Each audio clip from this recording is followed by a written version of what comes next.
All right, welcome everyone to day 9. For those keeping an eye on the syllabus, we left off last time with the discussion of metallocarbenes.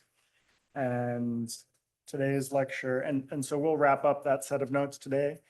And then the next subject is a broad one, principles of catalysis, core concepts of catalysis, and ligand design, ligand parameterization.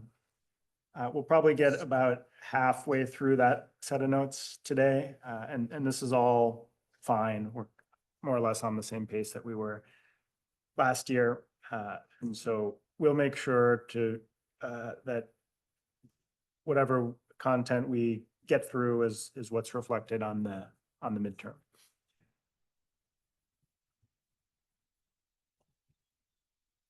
We left off last class with a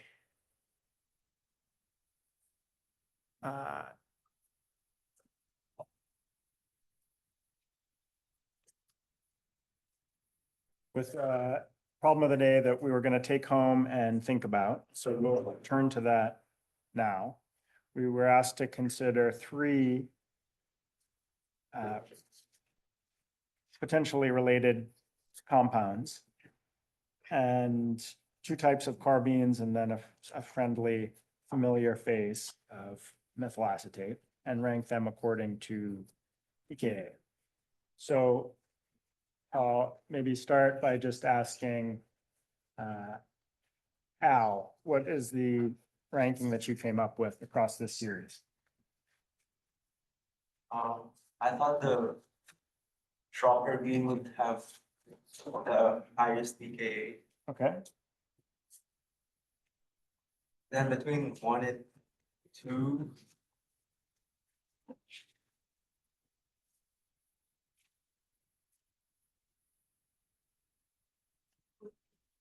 I think 1 would have a higher A than 1 would have a higher pKa than 2. Okay, so you had in this order left to right. So let's walk through that first comment you made, the Schrock carbene having the highest pKa. Why did you think that? Oh, I meant 1 was higher pKa, but You meant one, sorry, you meant 1 was higher than 2. Is that right? yeah. This was your final ranking. Then I thought the stronger bean would have the highest pKa, and I based it solely on not having that heteroatom to stabilize a negative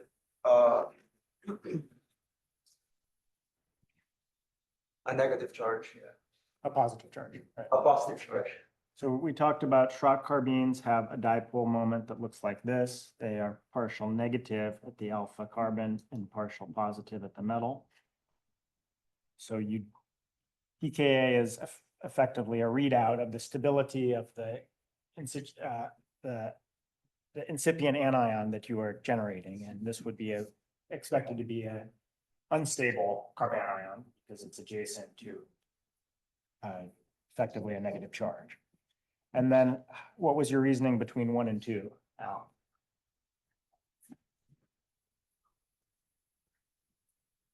I'm thinking the chromium has those carbonyl ligands that might help in stabilizing. I guess if you have a positive charge, then those might provide some electron density to stabilize the species. Yeah, Rather so than in this just having case the now, carbonyl. we're comparing like to like. So we've got effectively a carbonyl and a metallocarbonyl comparison. And then this might not be obvious a priori, which is going to stabilize negative charge. So if you are confused here, this is meant to stretch your mind and make you think. One way that I rationalize this, at least as kind of a mnemonic, is to remember that sometimes these Fischer carbenes are represented in their dative bonding interaction, which really emphasizes how much partial plus they have at that carbon atom. And then in combination with the point that you made that all of the flanking ligands on the chromium center are high acids and strongly electron withdrawing, then you could convince yourself that the pKa of a metallocarbonyl, i.e. Fischer carbene, is much lower than corresponding ester, and we'll quantify that, but it can be somewhere between 8 and 10 pKa. That's in fact substantially more acidic. Any questions on that? All right, let's continue the exercise of getting familiar with synthesis and reactivity of Fischer type carbenes and then subsequently Schrock type carbenes. We'll travel back in time to the 1960s, where the group of Emil Fischer ran this experiment that turned out to be really transformative for the field of organometallic chemistry. Tungsten hexacarbonyl, a nice colorless crystalline solid that we have in our lab and have used in our group's program in low valent tungsten catalysis, treated with methyl lithium. What do we expect to happen here? I think the metal will add one of the carbonyl, Okay, and it will generate a lithium salt of the pentacarbonyl acyl tungsten complex. beautiful, you nailed it. So this becomes, I think, a little more clear if you just draw out the molecular structure here. Madi said that you're going to, and let's draw this. Remember these carbonyls with a are engaging in a high amount of the metals engaging in a high amount of back bonding with the carbonyls. So if you draw it in this like metalloketene type form, and then you're comfortable pushing arrows, you can convince yourself that that looks pretty appetizing. The product then, I think if I understood, Madi said was going to be, should be, let me draw this all together. Change my mind. He said tungsten and then a salt form of, how did you describe this? This is going to be oxygen, this was going to be minus, and then this is going to be like this. Is that what you were thinking? Or There is a double bond. you said acyl, like this. And then overall negative charge, right? Lithium as a countercatalyst. Yeah. Okay. Now, the next step, let's just stay with you since you're on it. I think the tungsten will push electrons to the ketone part as you draw, and it will be methylated by Maillard salt on oxygen center. Okay. So now we'll just draw this in its tautomeric form. Is this even tautomeric form? Resonance form. We'll draw this in its resonance form. There is no charge anymore. Yeah, methylate the oxygen, please, and no charge. So now we're going to do, you can just think of this again, direct analogy. I know it looks a little unfamiliar, but just think direct analogy to what we know about enolates. So this is effectively an O-alkylation of an enolate. With a strong electrophile, and then you said out will pop the corresponding Fischer, very much along the lines of Fischer's original synthesis. Is this what you were hoping to happen? Okay. Wonderful. Any questions on that? Yes. Why can't the methyl minus attack tungsten center, displace the CO, and do like the 1-1 shift? Yeah. To like, why can't it attack them? If it attacked the metal center, one challenge is that the metal center in that case would go heptavalent 7-coordinate. So there's going to be some, which tungsten can do, but there's going to be some energetic penalty with adopting a now highly congested coordination geometry. Oh, but can't the CO, like one of the CO, like COs you'd lose a CO in that case. You could, but then remember tungsten is in the zero oxidation state. You haven't done any redox on tungsten, so those, I see. those are pretty strong bonds you're breaking. So I think there's a kinetic and thermodynamic argument why that might be this. Ultimately, we could look at what you'd want to do is look at the frontier orbitals, and I would expect you'd find the strongest homo coefficient on oxygen in this case.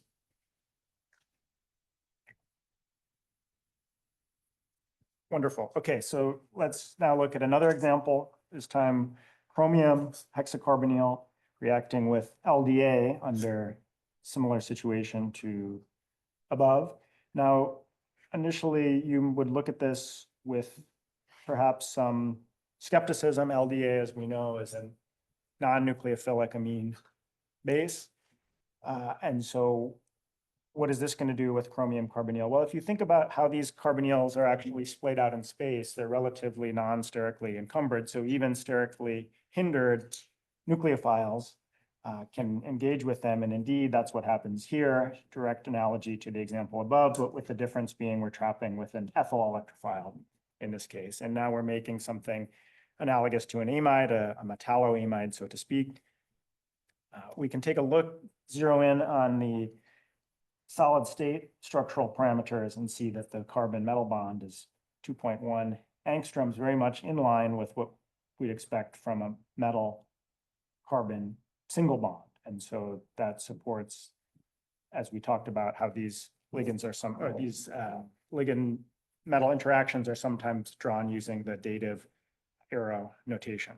And we'll see how this compares to the Schott-Carbene situation in a moment. And then you can look at the resonance contributors here in the case of the metalloamide type Fischer carbene. You can have lone pairs donate in from either the ethoxy substituent or the diisopropyl amino substituent. And so you could anticipate that this would have a high amount of electron delocalization.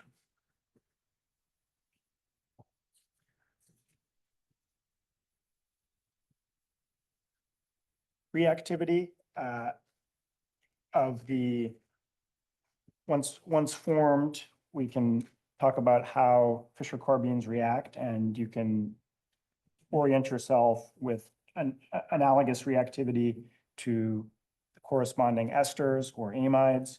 So treatment of a alkoxy substituted Fischer carbene with an amine in the presence of a suitable catalyst can promote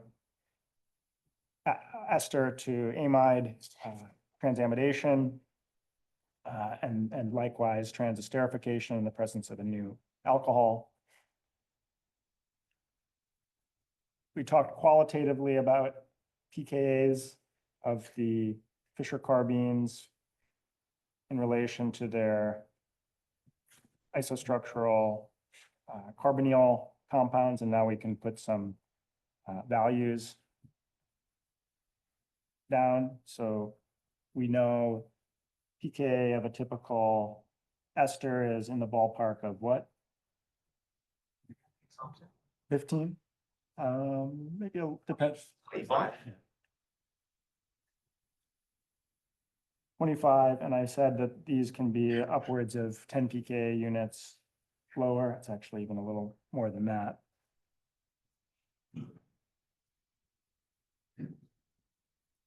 So to orient ourselves, what common functional groups are in this range of between 8 and 12? Things like phenols have a pKa of around 10, so that gives you a sense of the acidity. And then the corresponding amides we know are less acidic than esters, and likewise the metalloamides are less acidic than their corresponding metalloester counterparts. Let's see how this plays out now in terms of some elementary reactions. So we have our now preformed, before we were using LDA to generate a Fischer carbene, now we're using LDA in a different way as its more familiar use as a base. So we're going to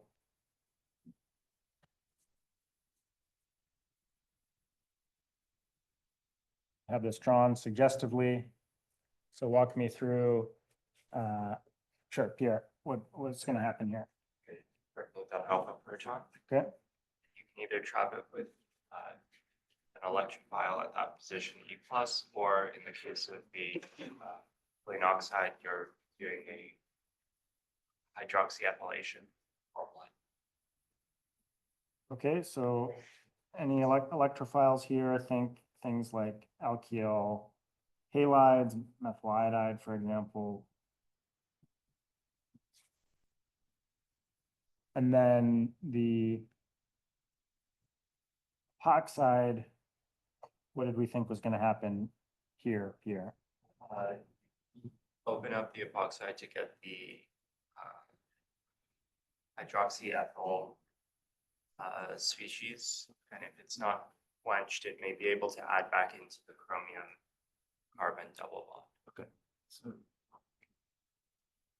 good. So you said initial generation of this adduct, is that correct? And then you said if there's no quencher, which I don't see any quencher drawn, then this could add back in to the metal carbon double bond. Is that right? Yes. So what would be generated in the end if we were to play that out? If you play the treat this like an ester game, you might have a lactone coming out of this. Beautiful. Metallolactone. Do I have the right number of carbons? You. So we're gonna lose. Now we get to a charge neutral species. And then if you were somebody who was more of the flavor of a lot of people in this department, more of the proclivities of a molecule maker, and you said, you know, I could really do without this missing parentheses all through these structures, since I did copy paste. I could do without this metal carbon double bond, and you wanted to treat with DMDO, then what would you end up with here? Presumably the lactone. Lactone, and what byproduct here? Either the chromium oxo or hydroxo complex.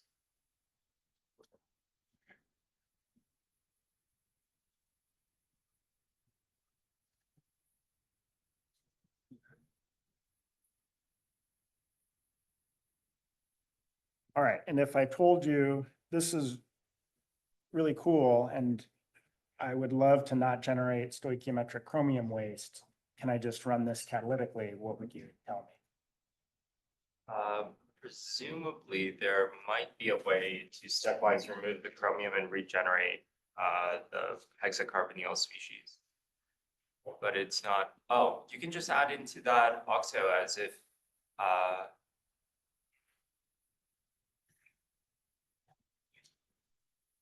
it's not obvious to me how you would proceed. But presumably you can regenerate the hexacarbonyl system from the chromium oxo, maybe with an illid. I think you answered the question without knowing you answered the question. Was it's not obvious how you would regenerate the Fischer carbene from this metal oxo that is way thermodynamically downhill. And you'll see this theme pop up again, where there's a provocative reactivity. The provocative reactivity is driven by formation of an early metal oxo species that is difficult to turn over because it's associated. In some cases also polymeric. I don't think in this case it's polymeric. Great. Any questions on that?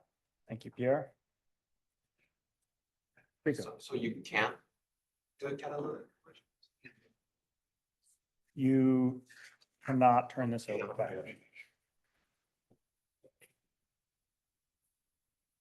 At least using, I think if you were to want to investigate this, I'm not, I'd have to do a deeper literature search to say it's never been done. But if you wanted to do this, the strategies you would think about would be, you need to, at this point, introduce some pretty energetic reagents to climb out of the potential energy well that you just fell into.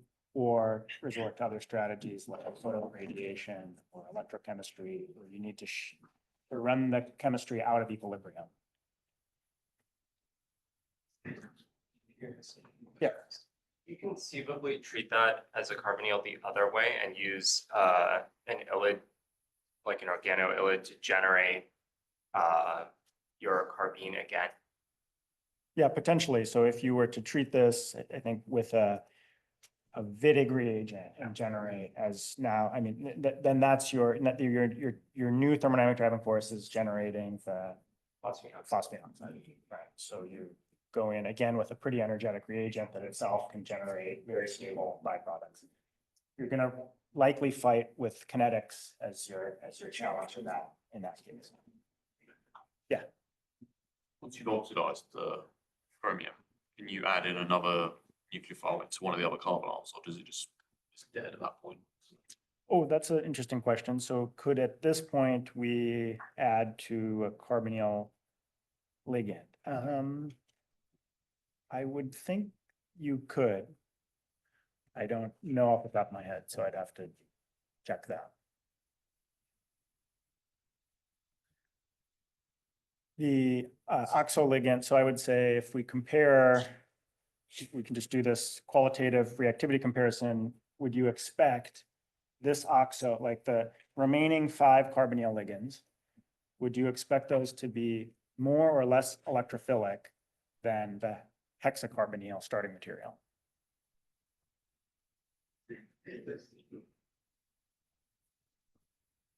Mahdi said less. Why? I think the CO ligand is, I think, top 2 high acceptor ligands in the ligand series, but oxo is inductively it draws, but I think it's more pushing in this case. Yeah. The oxo is going to be a strong sigma donor, even though oxygen is electronegative, is what Mahdi said, that in this case, it's serving as a strong sigma donor ligand. So it's making the metal center comparatively electron rich, despite having, there's a bunch of things changing at the same time. So now you're at a higher oxidation state, so you have to factor that in, but the metal oxo in general, you could anticipate to be more electron rich as the other CO ligands see it.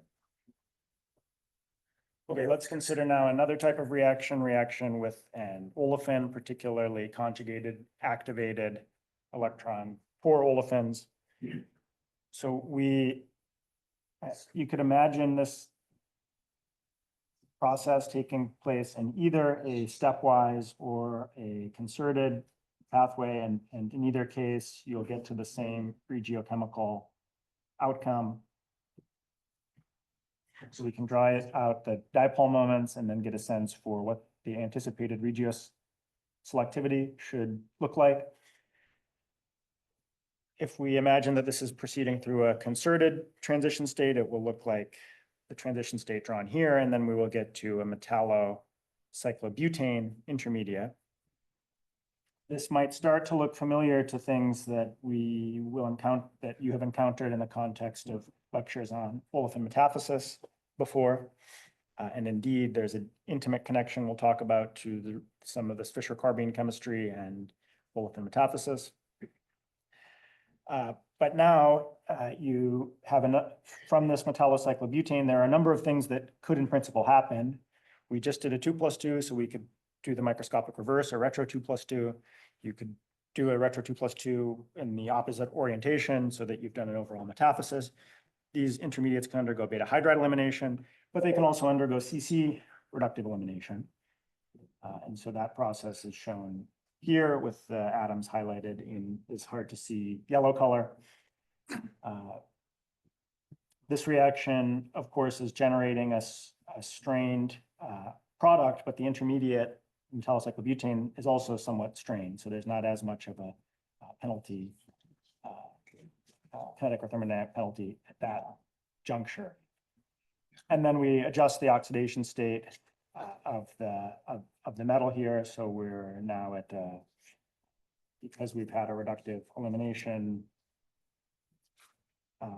we're compared to the starting material where, let's just say hypothetically, we're coming in with a tungsten or chromium carbonyl complex, we would say that's chromium 0 because we're treating the Fischer carbene as an L-type ligand. And then at this stage, it would be +2 having undergone the reductive elimination. And we'll see more examples of this. So here's a more synthetically relevant example of Fischer carbenes used in synthesis and actually somewhat commonly used in natural products total synthesis. So the signaling element here is when you encounter a highly substituted, oh, Alex, do you have a question?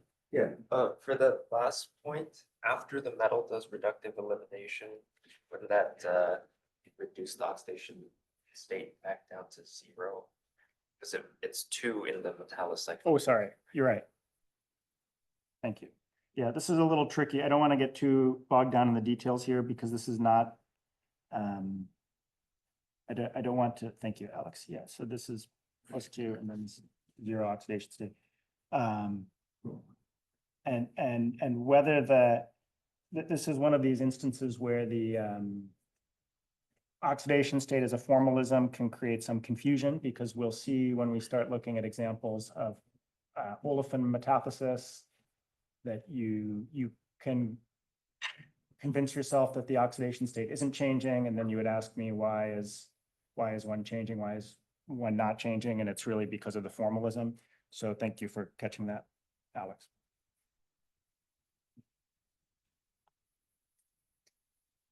Okay, so the signaling element for deployment of this reaction is a highly substituted phenol compound. Think penta substituted, hexa substituted, differentially substituted. And this name reaction is the Wolff-Deutz reaction, named after the German chemist Deutz and William Wolff of Michigan State University. It can be thought of as a 3+2+1 reaction, where the 2 component is a pi system, often an alkyne. The 3 atom connector is a Fischer carbene, where the R group attached to the carbene is an alkene, or in this case, an electron-rich heterocycle. And the 1 component is one of the CO ligands from the Fischer carbene. And so the 1 is yellow, the 2 in this case are pink and orange, and then the blue is the 3. The reaction is sterically controlled, so that's why I've drawn the large and small parts of the 2 atom component in different colors to give you a sense of the regiochemistry. And in this particular example, the acyl or the acetic anhydride and base, these are used to trap the corresponding phenol or phenolate that is generated, but often the reactions are run to generate the free phenol. So this trapping is not intrinsic to the reactivity pattern of the Wolff-Deutz reaction. The mechanism is complex and still not fully elucidated. It's thought to be context dependent as a function of all the usual factors, the metal, the ligand set, and the groups involved. So I'll just draw a plausible mechanism. So we know that this 3+2+1 reaction takes place, it works, it proceeds with this empirically observed regioselectivity, and this has been used in the total synthesis of the natural product Kellen. Apologies if that's the wrong pronunciation. So let's talk about a plausible mechanism based on what we have just covered, and I'll get us started. If we do a quick electron inventory on the starting material, we'll see what it's chromium 0. So chromium is what group is it in? E6. We have how many electrons? Around how many ligands? We've got the 5 carbonyls, the 1 Fischer carbene. So we've got 6 L-type ligands, which is going to be 12 electrons, and that's going to give us 8 electrons overall. So the rate determining step to get started, we'll need to lose a CO. That will open up a coordination site. The pi system of the alkyne will then coordinate And what I've drawn here, again, there are other ways you could draw this, but what I've drawn here is an initial 2+2 in direct analogy to what we saw before. So now rather than metallocyclobutane, we have metallocyclobutene. Okay, so give me some steps now for what could happen downstream of this. Alex, you want to take a step? I think your chromium can shift to if you consider like where it's bound and the proximal furan olefin, you can shift to the other 801 allyl site. And so I think that would be or alternatively, I think you can insert a CO first. Okay, insert CO first into the orange carbon chromium bond. Is that what you have in mind, or in? Or I guess it could be. I think in principle, it could be either one, Sure. I would, because it converges to the same product, I think. yeah, so if we go back, so if we shift chromium back to proximal to the, to residing, like solely interacting with the furan, then that is degenerate with what we just did in the 2+2. So let's just do the opposite for the sake of argument. And now we'll do a retro 2+2 here, which I don't know if you don't like this, Alex, then stop me. This will get us here. And I think, gosh, you said something, if I heard you right, about inserting a CO. So we could insert CO in the preceding step, which is fine, and then push arrows like we have done, or we can insert it at this step. Again, I don't want to get too bogged down in a poorly elucidated and understood mechanism. If we insert CO at this stage, we have a ketene, 6 pi. and then boom, 6 pi city.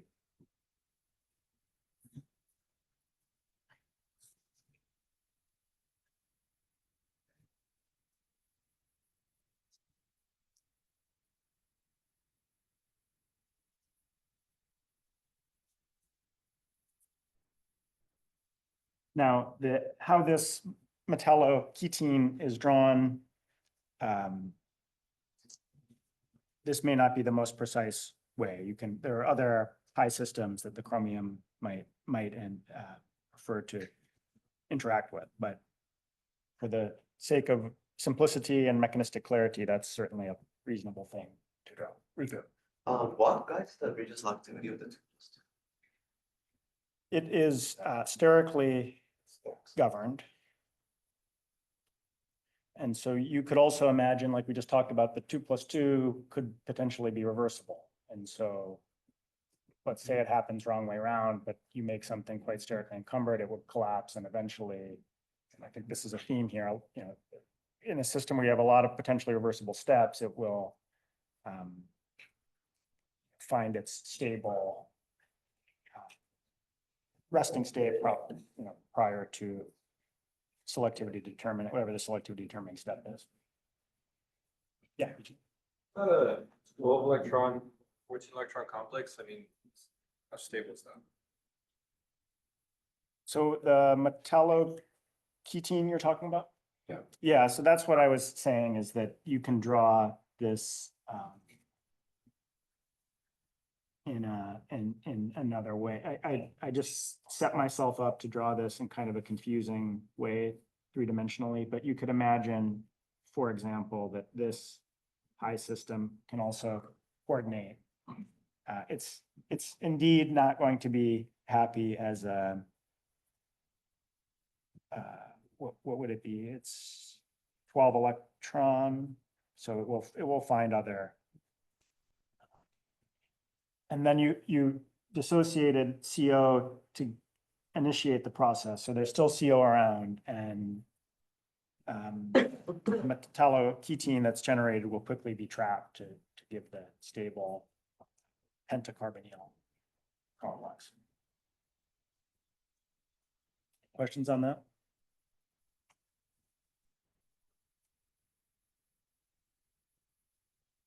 All right, let's, shake out our Fisher carbene inclinations, and now we'll go to the early part of the periodic table and talk about Schrock type carbenes first by discussing Schrock himself initial synthesis of at that time, they didn't call them Schrock carbenes.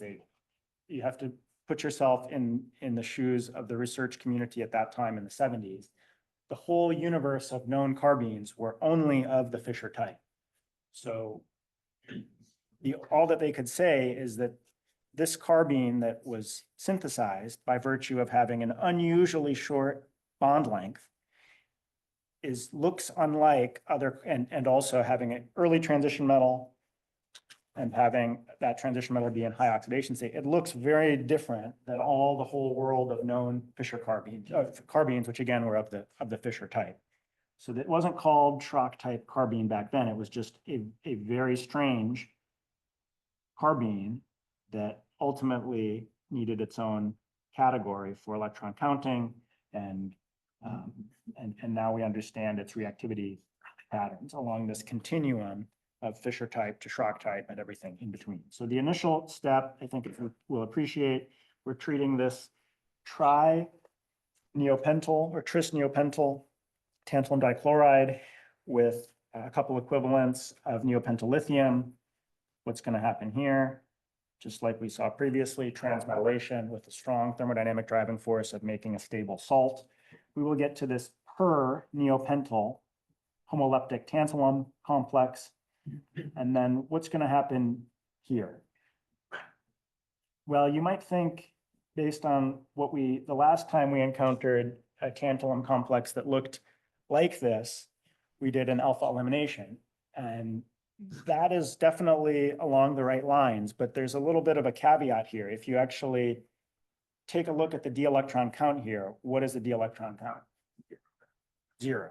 It's a sigma bond metathesis. Exactly. So the issue, like if you play that out in your mind and said, okay, we're going to do an alpha elimination here, what would the problem be? The problem would be you would get to something very unhappy.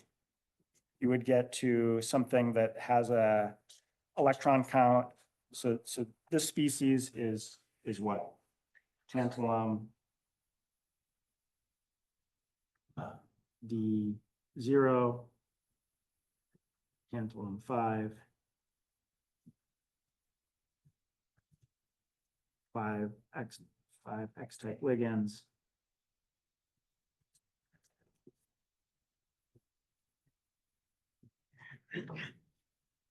Overall.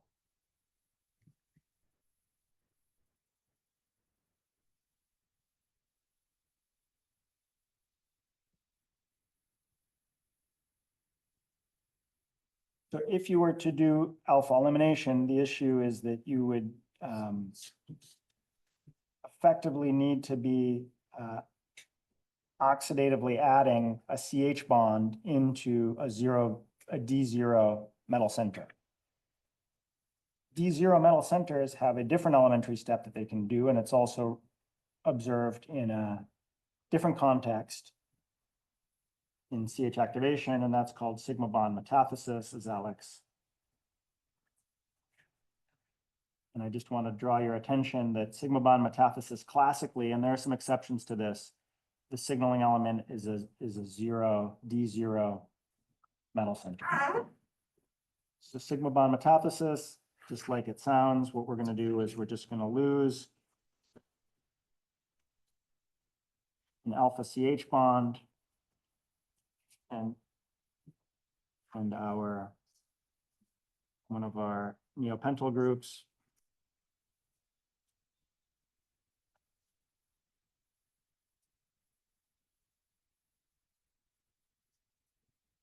Make neopentane.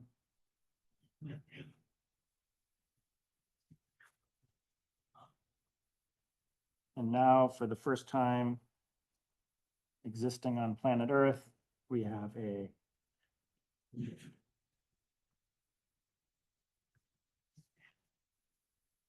tantalum, sorry, I said, I realized I messed something up. It shouldn't be tantalum 0. I hope everybody knows that. It's tantalum 5.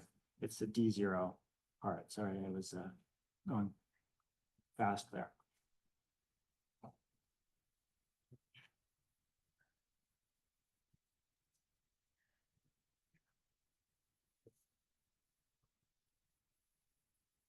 Questions on the synthesis, and there are many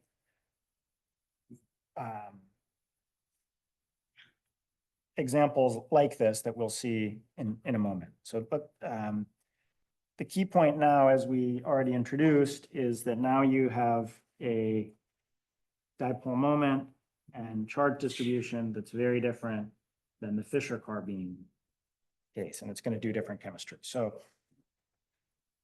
let's first take a look at its ability to undergo Wittig-like alkynylations, such as methanolation. So first, we'll take a look at a process that's kind of analogous. We take this CP titanium dichloride, we treat it with a couple equivalents of trimethyl aluminum. You could imagine what the researchers at the time were thinking here, transmetallation, just like what we saw before, and then this could get us access to chalk type carbene this way. But in fact, a different bimetallic adduct was formed, which is somewhat interesting. And some people in the audience, I'm guessing, will know the name of this, so you can just shout it out if you know it. This is Tebi reagent.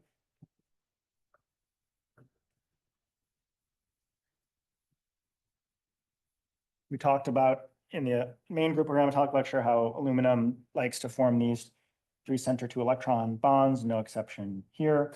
So it almost, you can think of this as it gets arrested in its desire to undergo transmetallation. It finds a stable thermodynamic, it finds a local thermodynamic minimum to sit in route to transmetallation before undergoing formal transmetallation. And then upon treatment with Lewis base, we can break up this bimetallic aggregate. So Lewis bases here would include coordinating solvents like THF as well as pyridine. And so it's going to look a little wonky here to push arrows, but I'll just push arrows. And that'll get us to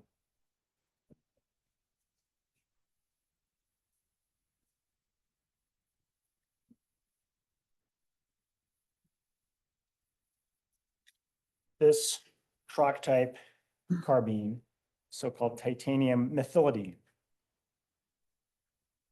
Now let's do some familiar looking Wittig type chemistry. So give me the product, organic product and metallic product here, Amy. You end up with the titanium oxide. That is the organometallic product. And then on the other side, The terminal oxide.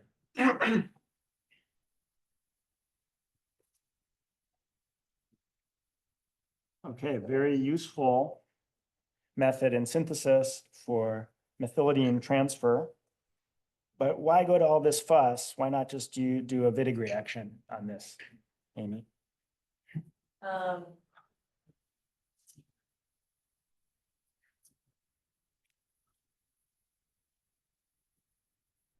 know you normally use it because you want to make the terminal. Don't overthink it. I think I asked it in a way that might have confused you. Simplest answer, known to chemists. It doesn't work. Okay. Why doesn't it work? Because you don't, Wittig reagents don't have the same amount of juice as the titanium methylidines. These have a even stronger thermodynamic driving force because you're generating the titanium oxo, and kinetically they're more reactive. So they can make things like phenol ethers and enamides that you can't access via the Vidic chemistry. And so back to Pierre's point, then you might be suspicious if you just think, we don't need to dig too much into the underlying thermodynamics, but if we know that these types of, carbene transfer reagents work for transfers that Vidig reagents don't, then using a Vidig reagent to regenerate the corresponding carbene might be expected to be thermodynamically uphill, but. Okay, and now let's consider another case. What happens if you're all out of trimethyl aluminum in the lab, and all you have is methyl lithium? So what happens upon treatment of the same starting material with a couple equivalents of methyl lithium? Sam, what do you think? I think first you would transmethylate. Okay. So you're going to lose same we saw before, strong driving force of generating two equivalents of lithium chloride. And now what? I'm guessing you can still do the metathesis here. Beautiful. Just like above, we heat this up, generates methane, strong thermodynamic driving force, and we're pulled forward here. We're not, now I should move this. So we're not generating, this is the byproduct of the above route, but not this route, obviously. So same reactive intermediate. And this reagent also has a name. Metathesis. Metathesis.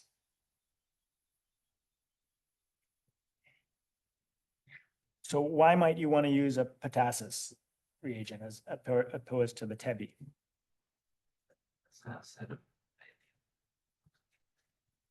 Couple advantages Alex pointed out. You don't have that Lewis base around. So if pyridine is going to cause you trouble, if the aluminum byproducts are going to cause you trouble, it's a nice all-in-one, one-stop shop, clean thermal generation of your reactive intermediate with minimal generation of byproducts.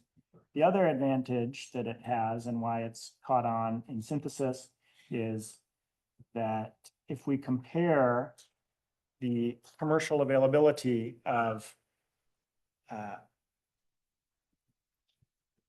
let's say we want something, let's just run this thought experiment. What if we want something other than methylidine here? We just want a different R group. Then you go back to the start and you say, okay, all we need then is, let's say we want ethyl. All we need, or you want isopropyl. All we need is tri-isopropyl aluminum. And then you quickly get to things that you can't find. You have to make them, they're not stable. Whereas alkyl lithiums are available in much broader structural diversity. And so it gives you a chance to introduce other groups more readily. Yes, Eugene. So is the metathesis reagent like transiently generated? And then also like what drives the sigma bond metathesis? What was the first question, Eugene? Is the metathesis reagent like sort of just transiently generated, or like I guess like what drives the sigma bond metathesis?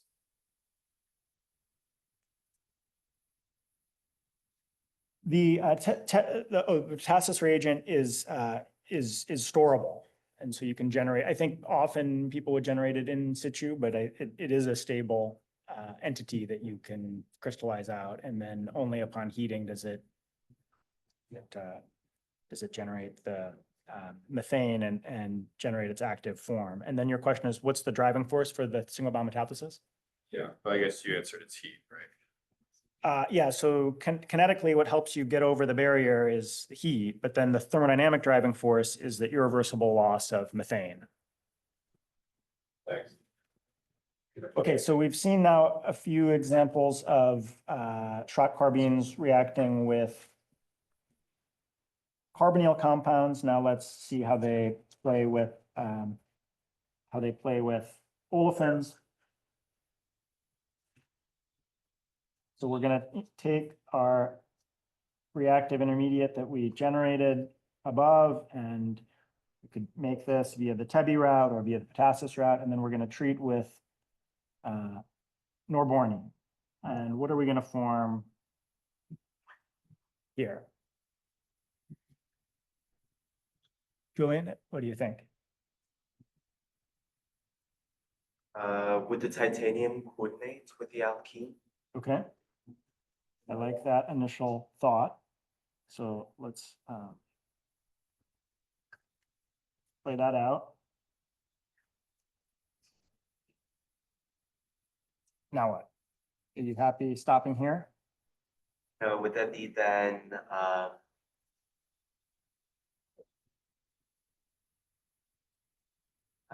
like a migratory insertion?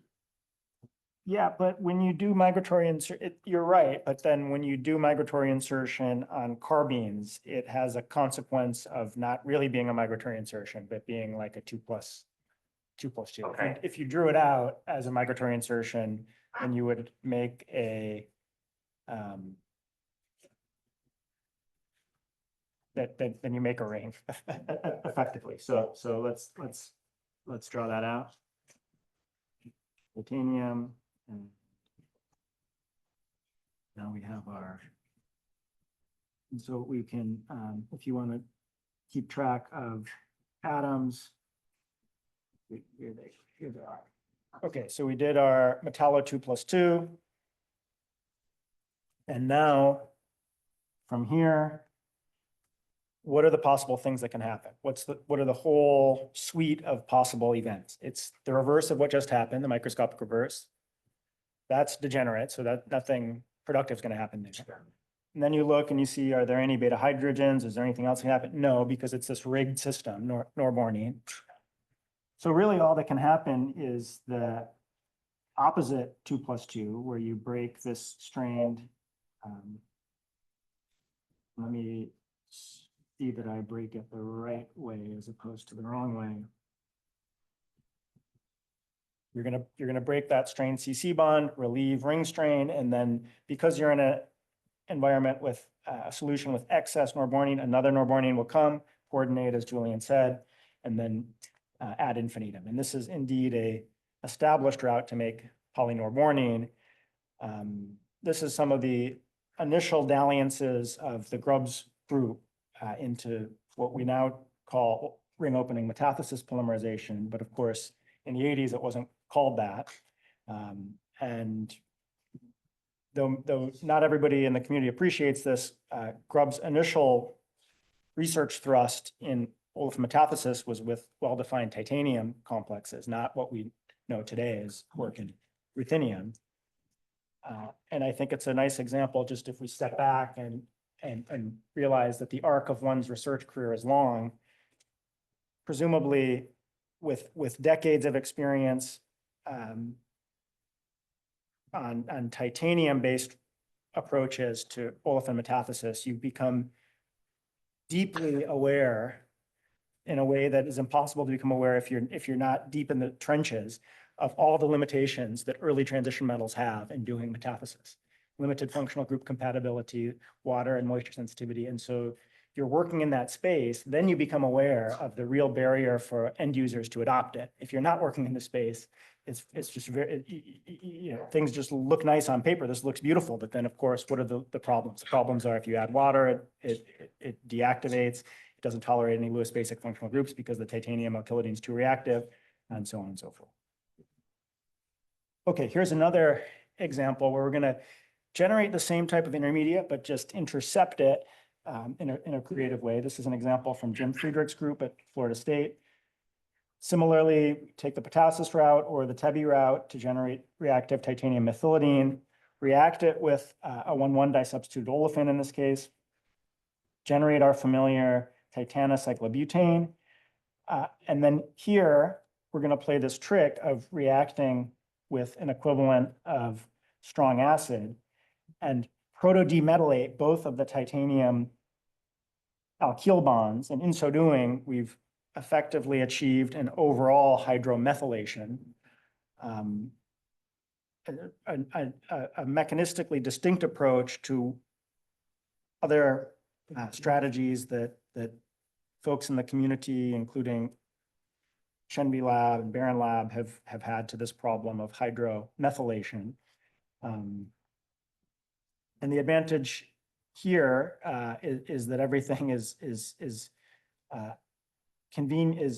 readily available. The chemistry has a strong thermodynamic driving force. The disadvantage is the functional group compatibility is not as good as some of the methods that rely on radical-based approaches, like from the more synthetically minded strategies. Okay, questions on any Schrock type carbene stuff? We covered it quickly. So I introduced this concept, and I feel like I'm on the soapbox about this more than other people, but that the Schrock category and the Fisher category are extremes on a continuum. There's nothing, like we're never as a community handed anything down in a stone tablet that says there are two types of carbenes, and forever forward in human history, you have to think of it that way. Those are just descriptors.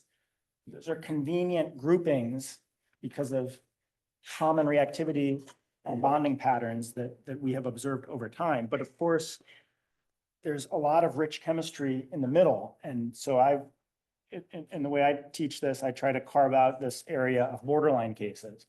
The reason I do is because my own view is that, this is not necessarily textbook, but my own view is that the widely used Grubbs family of ruthenium-based Wolf metathesis catalysts fall in this borderline region, and that their metallo-olefin character is what makes them such useful catalysts. So these borderline cases are common in group 8, so think ruthenium and osmium. And from a reactivity perspective, I find them really fascinating because they exhibit this schizophrenic reactivity where the carbon doesn't really know if it's supposed to be nucleophilic or electrophilic, and it kind of does both depending on the context, depending on the oxidation state of the metal and the ligand environment and the coupling partner.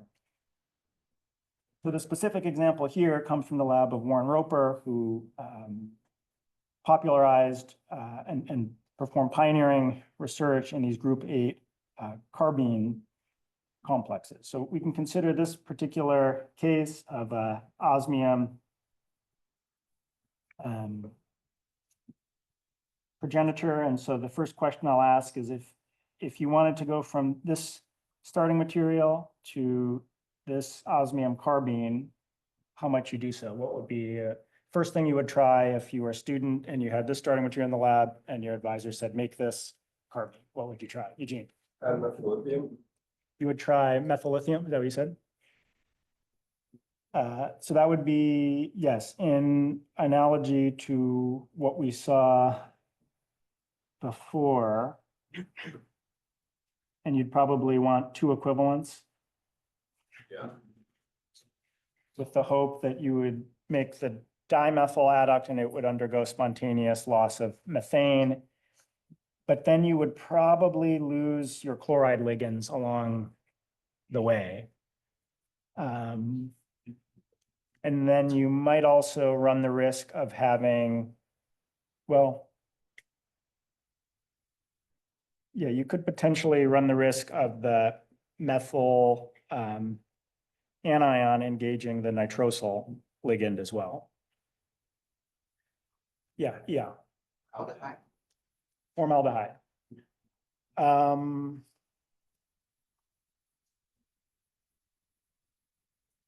So for this to work, you would need, the overall stoichiometry would be, I think, you'd need 2 equivalents of the metal, and you'd be hoping to make 1 equivalent of metal oxo and 1 equivalent of metal carbene. Is that your thought? I thought Where does the oxygen go in your proposed approach. The try. It's like a, Oh, I see. But then you still, so you need this plus triphenylphosphine is really what you're saying, because you have like the, oh, I see. So okay, I got it. Your, that is a creative idea. So you would lose, okay, I got it.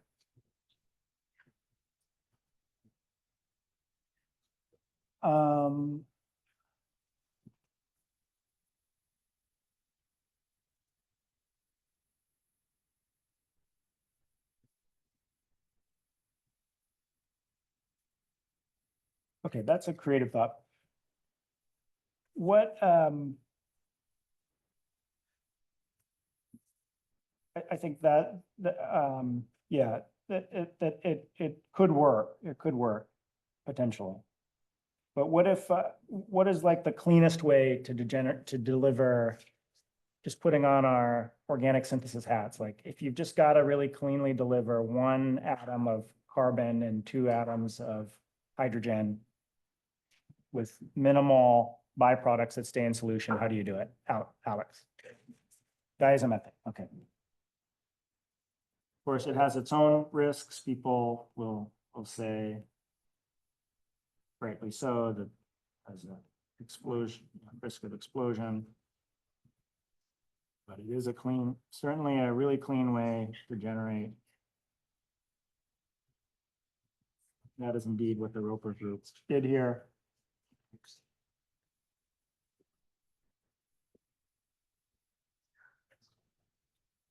If you want on your own, you can think, so this is a linear nitrosyl. And so if you want as practice, you can do the electron counting of both of these. We won't go through that as a class, just in the interest of time, but that's an interesting exercise. And so the key point I want to make is the thusly generated carbene has an unusual suite of properties. So first we notice that the metal carbon bond is short. This is in the Schrock type region, but then you look at the rest of the complex and you say, but it's kind of a middle to late transition metal, and all the other ligands aren't the typical ones that we see in a Schrock type ligand set. And so that, I say that to underscore the point that it is one of these borderline cases. And then in terms of its reactivity, it can react as a nucleophile in reaction with SO2, for example, but many others in this paper from the Roper group. Can also react like an electrophile, as it is doing here in the case of CO, where it generates this metalloketene that I've drawn in this particular way. And then I don't have this drawn, but it can also react like an olefin. So if you treat it with a dihalogen, it undergoes dihalogenation with 1 halide at the metal and 1 halide at the carbon. And so that reactivity very much resembles olefin-like amphiphilic reactivity, and that led Roper's group to refer to these as metallo-olefins. That then set the stage for what would come years later with the development of the Grubbs type catalyst series,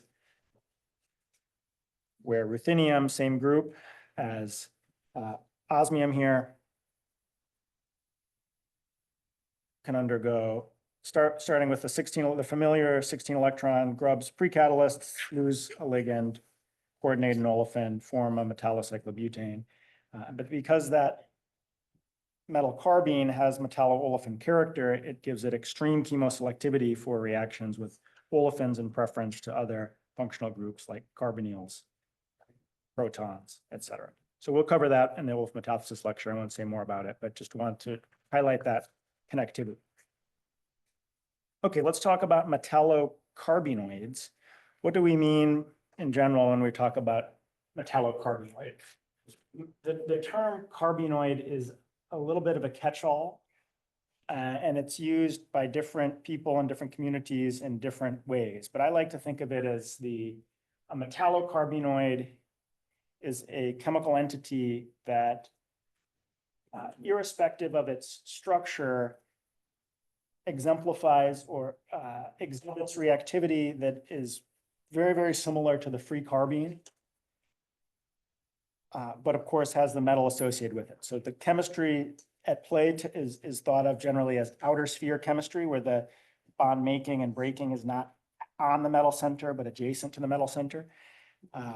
And the reactivity patterns like CH functionalization, olefin cyclopropanation are similar to what you'd expect if the metal wasn't even there.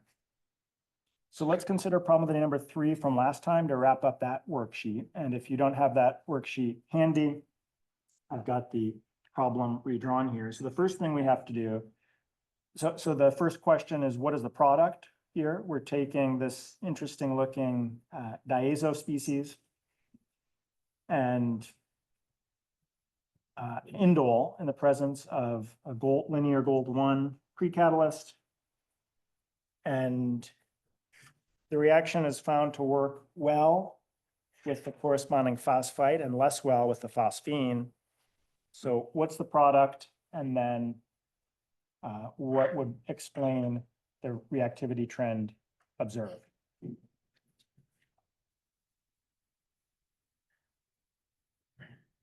Madi. Well, I have 3 products in my mind. If you know me, I will go my thought process. NH can occur, cyclopropanation can occur, and also C3 functions can also occur. Okay. The first step is to make the gold carbenoid. Okay. So how do you know to generate the gold carbene here? Okay. Well, gold is in the low oxidation state, so it doesn't reflect. Also, you will lose N2, so you have to dynamic force. Based on the ligand that works better because it is withdrawing ligand, so the carbon should behave more delta plus because the phosphine is depleting electrons from the gold. So if the carbon becomes more plus, so maybe C3 functionalization will occur because C3 of the indole is somewhat like nuclear. Okay. This is what they say. Okay, so what do we know about, maybe we can just step back and say, one of the signaling elements that you're in a metallocarbenoid regime is diazos. Diazos are by far the most common precursors, and they're very often these alpha diazo carbonyl compounds. And so what do we know? We know if we were to just draw out the carbene form of this,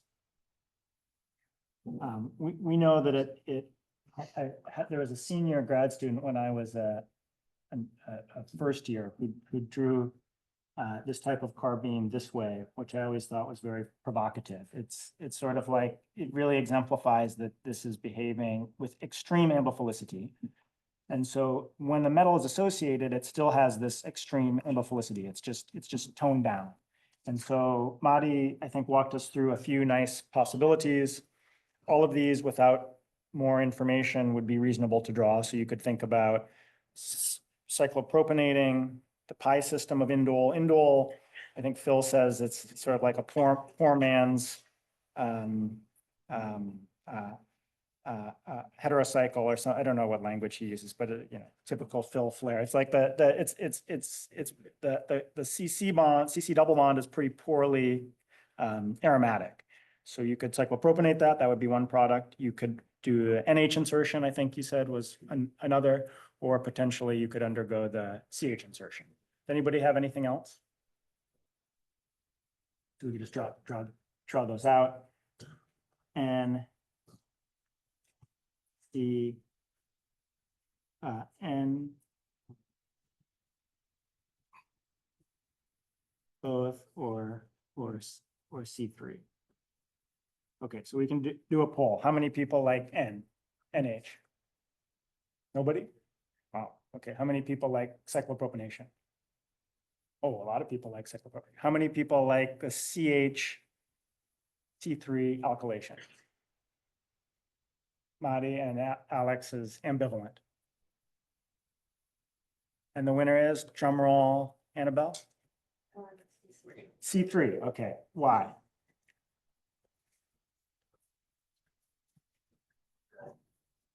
It's the ligand. hint is the ligand, so.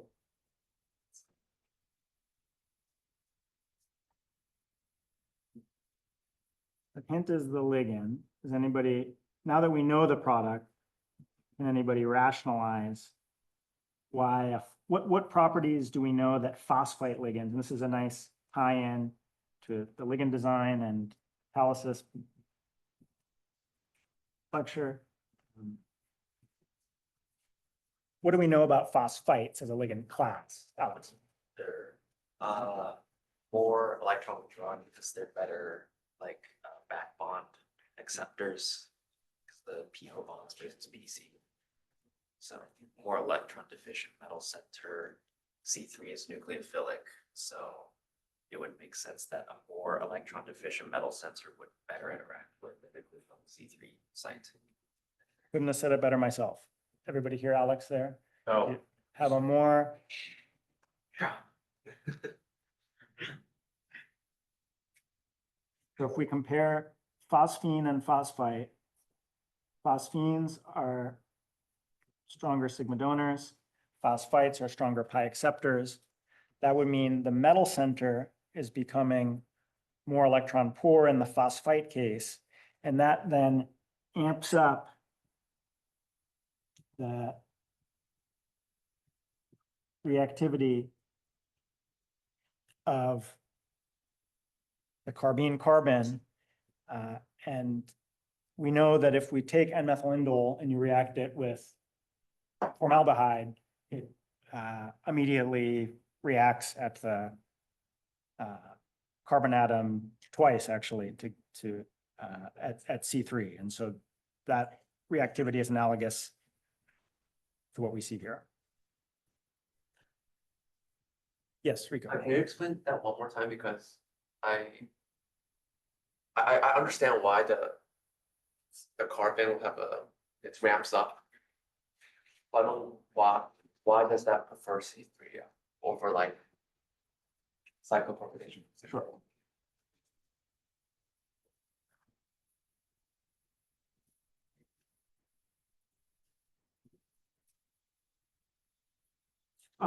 Why does it prefer?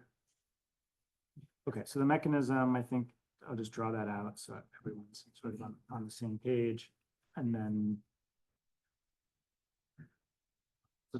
so we're speaking the same language. So this versus the cyclopropionation mechanism.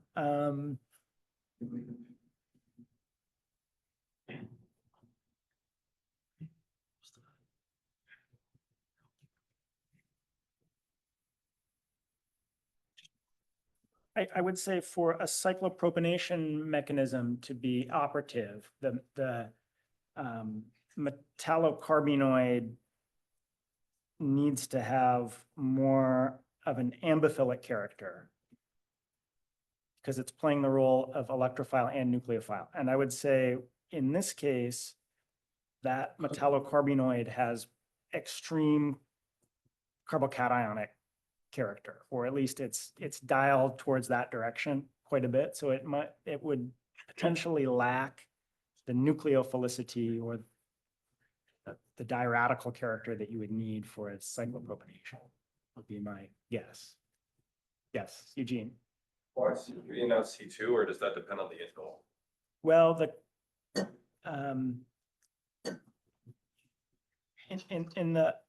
there's a rich literature, as I'm sure you have have some awareness of, for C2 versus C3 functionalization of indoles. And I think often, so catalytic and non-catalytic.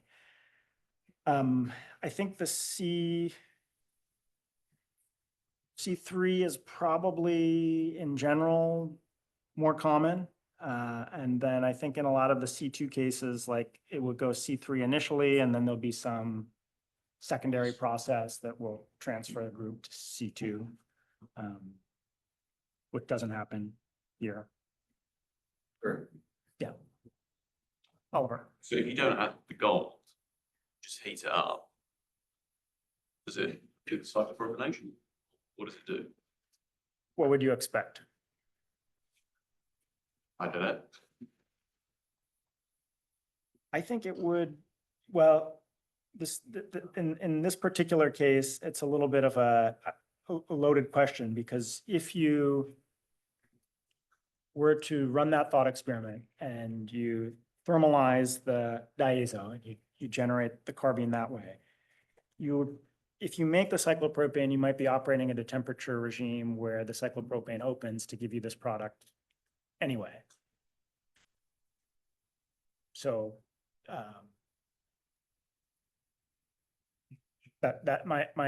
my guess would be it would funnel towards this at elevated temperatures, even if it initially formed a carbene at cyclopropane at low temperature.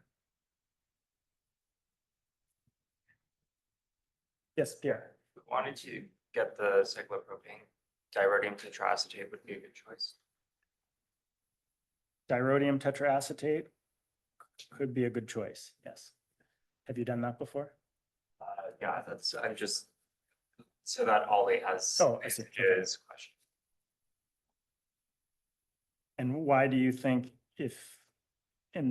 with that empirical data in mind, why would you think rhodium would be better for making or favor cyclopropane formation as opposed to wool? It's a good question. I have a good answer for you off the top of my head. Middle where they have shrunk and fissure, so you will have less of it, like the kind of. Alex, did you want to add anything? So you're moving to the left on the periodic table, which is going to give you more Schrock-like character. These dirodium carboxylate, as we'll talk about here, they have interesting properties where, because it's a bimetallic system, one metal can serve as an electron reservoir with respect to the other metal. And so it can push and pull electrons when it needs, and in cyclopropionation, it needs amphiphilic character. Okay, so let's talk about this in a little bit more depth. So synthesis of metallocarbeenoids, almost always these are generated in situ from the corresponding diazo or something analogous to a diazo. Highly reactive, typically not isolable. It was only about 10 years ago, the first example of a dirodium carbenoid complex was synthesized by the lab of Fürstner. And they played some tricks, ran the reaction at low temperature to use this donor-donor. We'll talk about that nomenclature in a moment, donor-donor, carbene precursor. And also use trityl groups on the carboxylate to provide some level of steric shielding, but they were able to synthesize, characterize, and get an X-ray structure of this corresponding dirodium carbenoid adduct. I meant to jot down the bond length here, but I'll look that up and jot it down in the final version of the notes. Reactivity, we already saw some examples. We already saw one example of this and talked about others. So I think this, because of how the discussion went, will be very quick. So let's just take an example. We're going to take now similar starting material, diazo, and alkyne. So what do we expect to form here? Anyone can shout it out if they. Cyclopropene.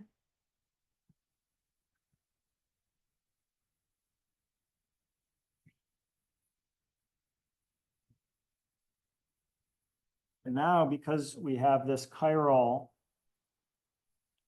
carboxylate that is called DOSP. DOSP is a fancy name, but it's just shown down here, sulfonyl protected proline derivative. We can control the enantioselectivity as well.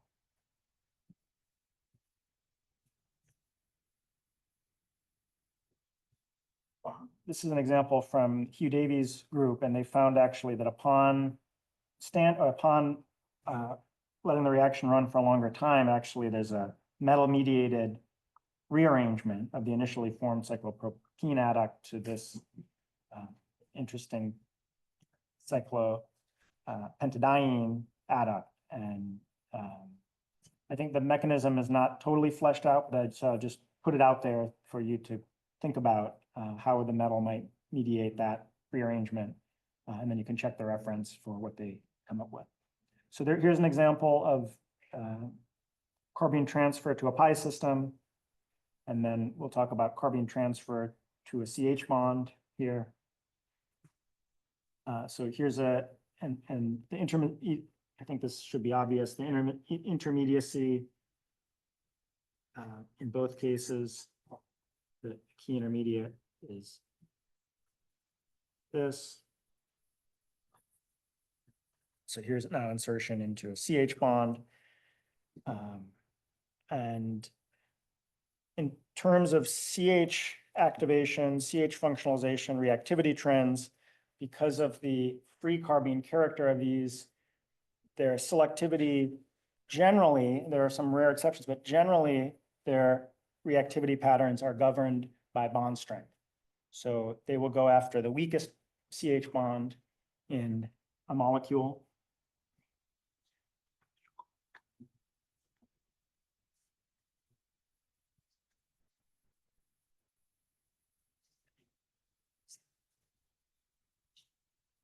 In this case, the benzylic CH bond, often secondary, sometimes tertiary CH bonds. And for quite a long time, these CH insertion processes were limited to intramolecular cases. And Hugh Davies, one of his key contributions was popularizing these concept of donor acceptor carbenes for intermolecular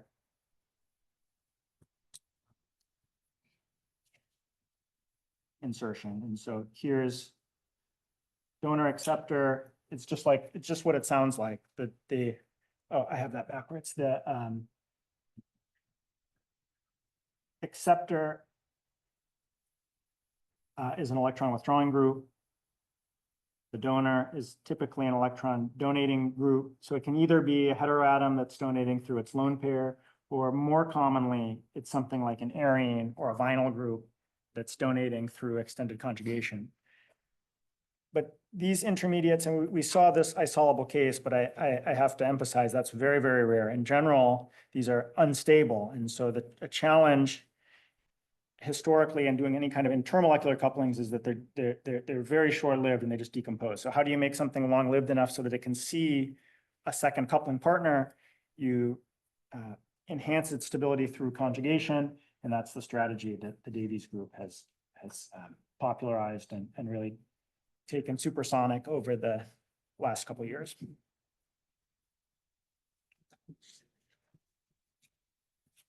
But I do want to make one quick comment because we'll have lectures later in the class on CH activation by Jin, one by me and one by Jin. And so those types of CH activations involve forming a carbon metal bond. What you see here, there's no carbon metal bond.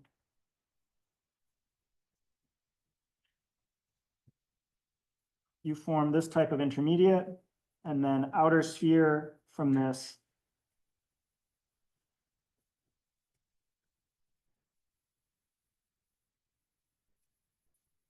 And so we have a metal, but we talk about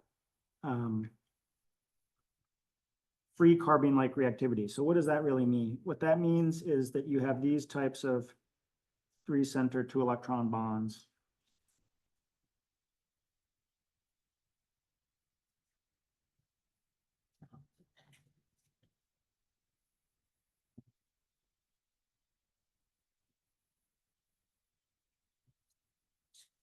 You can see how then the metal, the ligand environment around the metal is certainly can be a purveyor of stereochemical information, but you're not forming a carbon metal bond as you are in classical CH activation. So some organometallic and inorganic chemists are very rigorous and arguably pedantic about this, that CH activation has to form carbon metal bonds. So that's why we call this CH insertion or CH functionalization, other less controversial language.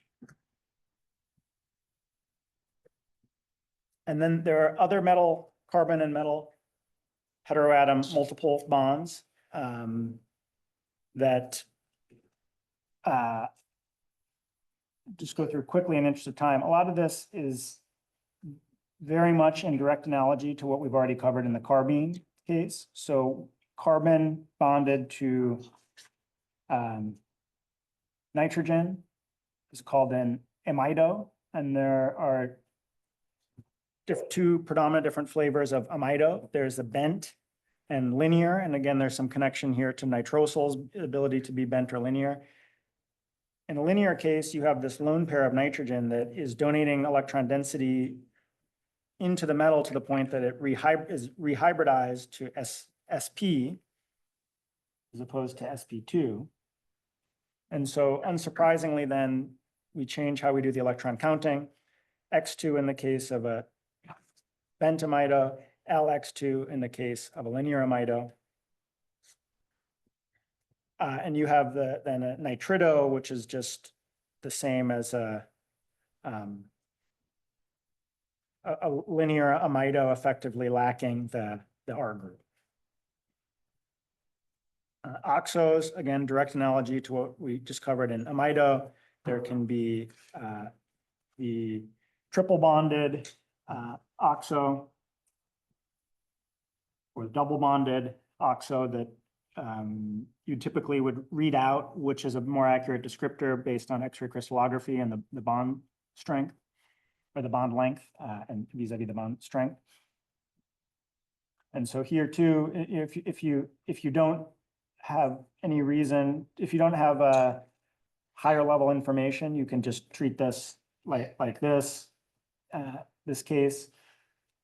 But there are some cases where the triple bond description is more accurate, particularly for D0, D2 metals.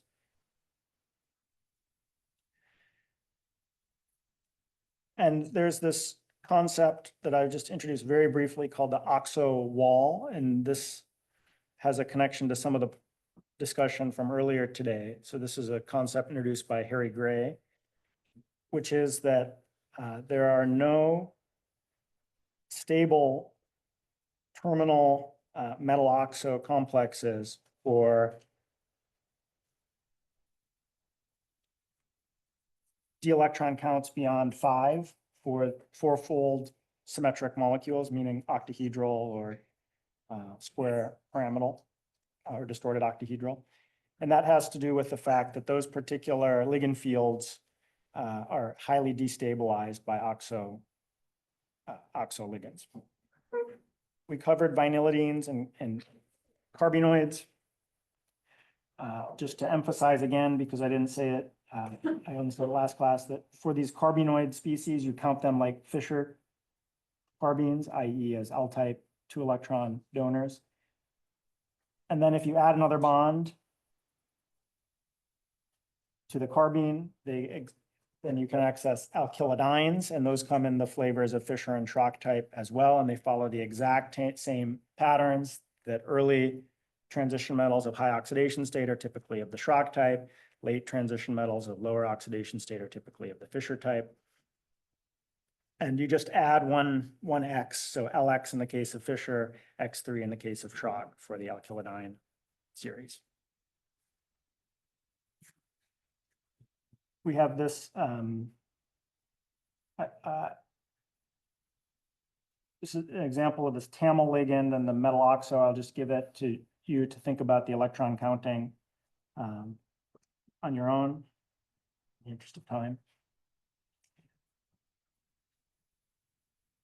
And just like with catalytic carbenoid transfers, there's a rich chemistry of amido and oxo transfer, widely used reactions, including on commercial scale. I'll introduce those very briefly.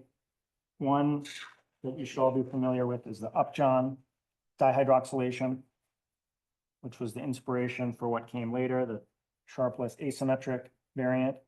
So in the Upjohn, you use catalytic osmium. Go down to the mechanism. Catalytic osmium tetroxide in the presence of a ligand. The osmium tetroxide itself sits off cycle and has slow kinetic reactivity, but coordination of a ligand is activating, gets the metal on cycle, allows it to engage in a metallo 3+2 to generate the so-called osmate ester, and then you have a hydrolysis step to liberate the dihydroxylated product. You've done redox at the metal, so you need to reoxidize the metal for treatment with an oxidant to close the cycle. In the case of the Upjohn, it's the ligand and the oxidant are both the same entity, and that is N-morpholine N-oxide, NMO. I'm missing an oxygen here on the.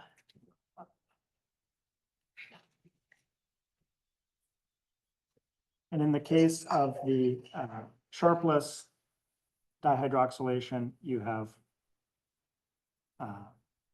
potassium ferrocyanate as the oxidant, and the ligand is the chiral ligand that's quinine derived. There are two versions that are pseudo enantiomers based on the availability of the corresponding natural product fragment. And these are not, I guess, strictly like the traditional oxo transfers because they go through this is believed to go through this 3+2 type mechanism. But just introduce it here because it doesn't necessarily fit well elsewhere.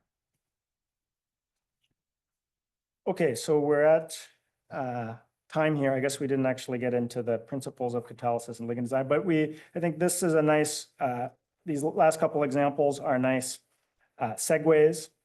So we'll get through this as quickly as we can next time. Just the early part of the lecture will be defining some concepts that you have encountered before, but defining them in more rigorous fashion. And then we'll talk about general concepts like getting free catalysts on cycle, turning them over, deactivation.